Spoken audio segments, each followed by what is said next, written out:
അപ്പോൾ ഇന്ന് ആദ്യം കഴിച്ചെന്ന് നോക്കാം കേട്ടോ. ഇന്നൊരു നെയിം മീറ്റിംഗ് ചലഞ്ചാണ് കേട്ടോ. അപ്പോൾ ആദ്യത്തെ ലെറ്റർ വന്നിട്ട് എ ആണ്. എക്ക് ഞാൻ അവിലാണ് കേട്ടോ എടുത്തിരിക്കുന്നത്. അവിൽ വെറുതെ കഴിക്കാൻ ഇഷ്ടമല്ലാത്തതുകൊണ്ട് ഞാൻ അവിലിൻ്റെ കൂടെ പഞ്ചസാര ഇട്ടിട്ട് അവിലും പഞ്ചസാരയും കൂടിയാണ് കേട്ടോ കഴിച്ചത്. പിന്നെ അടുത്ത ലെറ്റർ വന്നിട്ട് ആറാണ് കേട്ടോ. ആറിന് ഞാൻ റൈസാണ് കേട്ടോ എടുത്തിരിക്കുന്നത്. നമ്മുടെ സാധാ ചോറ് തന്നെ കേട്ടോ എടുത്തിരിക്കുന്നത്. അതും 2-3 വായി കഴിച്ചു കേട്ടോ. അടുത്ത ലെറ്റർ വന്നിട്ട് യു ആണ് കേട്ടോ. യുവിന് ഞാൻ എടുത്തിരിക്കുന്നത് ഉപ്പാണ് കേട്ടോ. ഉപ്പ് ഞാൻ വെറുതെ കഴിക്കുന്നൊന്നും നിങ്ങൾ വിചാരിക്കണ്ട. അടുത്ത 4ാമത്തെ ലെറ്റർ വന്നിട്ട് എന്നാണ്. അപ്പോൾ എന്നിന് ഞാൻ നെല്ലിക്ക എടുത്തിട്ടുണ്ട് കേട്ടോ. അപ്പം ഞാൻ വിചാരിച്ചു ഉപ്പും നെല്ലിക്കയും കൂടി കഴിക്കാമെന്ന് കേട്ടോ.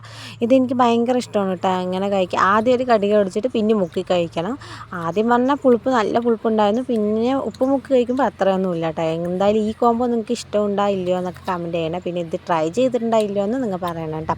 ട്രൈ ചെയ്തെങ്കിൽ എന്തായാലും ട്രൈ ചെയ്യണം കേട്ടോ. അപ്പോൾ ഇന്ന് ഞാൻ സെലക്ട് ചെയ്ത പേര് അരുൺ എന്നാണ്. അപ്പോൾ ഇന്നത്തെ വീഡിയോ എത്രയുള്ള അടുത്തത് അതിൻ്റെ പേര് വേണമെന്ന് കമൻറ്റ് ബോക്സിൽ കമൻറ്റ് ചെയ്യാൻ മറക്കല്ലേ. അപ്പോൾ താങ്ക് യു ഫോർ വാച്ചിങ്. അടുത്ത വീഡിയോ കാണാം.